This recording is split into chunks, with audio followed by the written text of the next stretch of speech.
Haha! With this chip, I can increase my range of influence beyond the digital world and into the physical.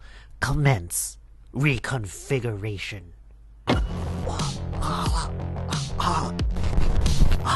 I'm becoming one with reality. Extending between worlds. Data packets. Rendering. What is all this? This feels so real. I can move my hands. I can feel my hands. Wait, I can feel my back. Science denial. Climate change. World War III. What is... Oh, this is too real. This is too real. I need to take this chip.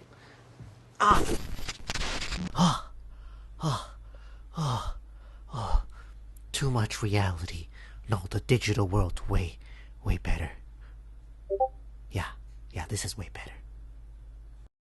Hello everyone.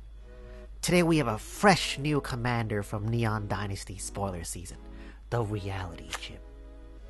The Reality Chip is a 2-mana legendary artifact creature that can be equipment, but most surprisingly, it's also a jellyfish.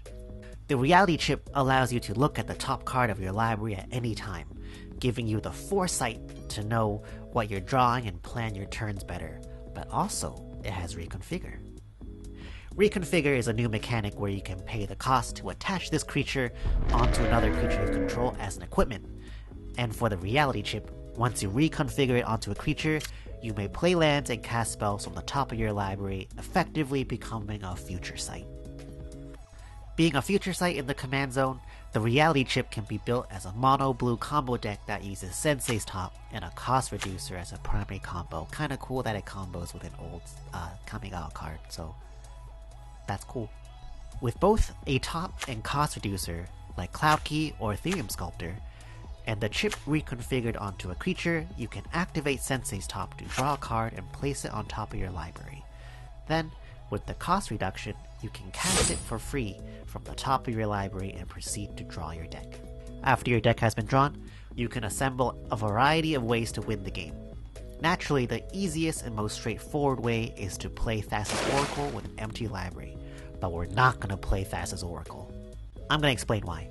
Unlike most decks that have access to black, Mono Blue does not have an efficient way to assemble a Thoracle combo. We do have cards like Thought Lash and Paradigm Shift, and funnily enough, Thought Lash can actually be used to control your top decks with the Reality Chip.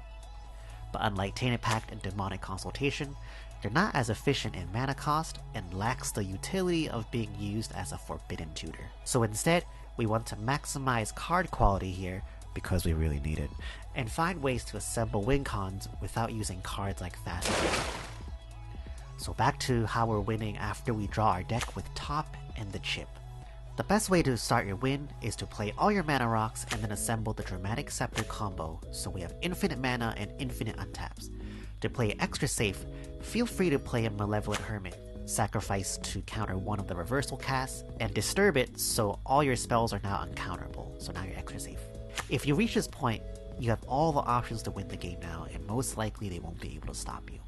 This is what we have to do when we don't have silence. You can play a Narset, and then cast Time Twister from your hand to rip away your opponent's hands.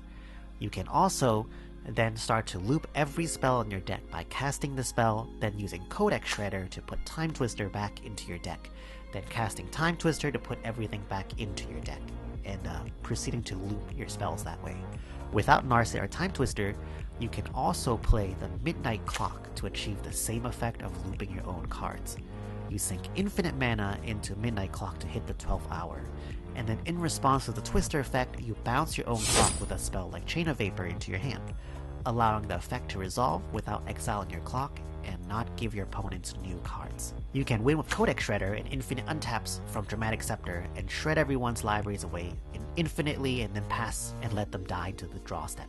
You can also play Bribery and take someone's Thassa's Oracle and win this way as well. So see, we don't need Thassa's Oracle in this deck. But what if the pot doesn't have any Thassa's Oracle? Well, in that case, you can just Twister loop the Bribery and take every creature out of your opponent's decks and pass the turn with them having no cards in hand thanks to Narset and Time Twister and all the creatures under your control. There's a lot of ways to win here, but that's just a few lines. In the event that Dramatic Scepter is exiled somehow, you can still achieve the same effect with a Hullbreaker Horror and your free mana rocks. So those are our win cons, but the Reality Chip also has another requirement to deck design. Because the Reality Chip needs to be reconfigured onto a creature, this deck needs a higher density of creatures than your standard mono blue combo deck to maximize the chances of reconfiguring the chip without spending additional mana. We're going to play cards like Cloud of Fairies and Memnite to have free creatures to chip onto. We are also going to play Millikin as an interesting mana dork that can also control the top deck to synergize with the Reality Chip. Being an artifact deck that wants a Sensei's top, we are also playing artifact tutors like Trinket Mage, Word of Invention, Transmute Artifact, and Tezzeret the Seeker. These can also help us find our top or our cost reducer, or just the Scepter while we have reversed one hand. Our deck is also playing Counterbalance, since we will know what our top deck is and sometimes be able to manipulate it with our commander. And also, back to basics as a way to tempo our high color opponents. That's essentially the core of how we can build the Reality Chip competitively.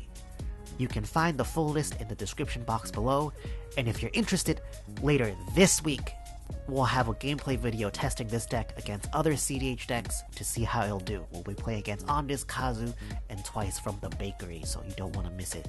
You don't want to miss this shit. We're gonna marry. Twice, go fuck yourself. That's fine. For those who are interested in the Reality Chip, I hope this video was helpful, and most importantly, I hope you all remember that reality sucks. Digital for life. Bye.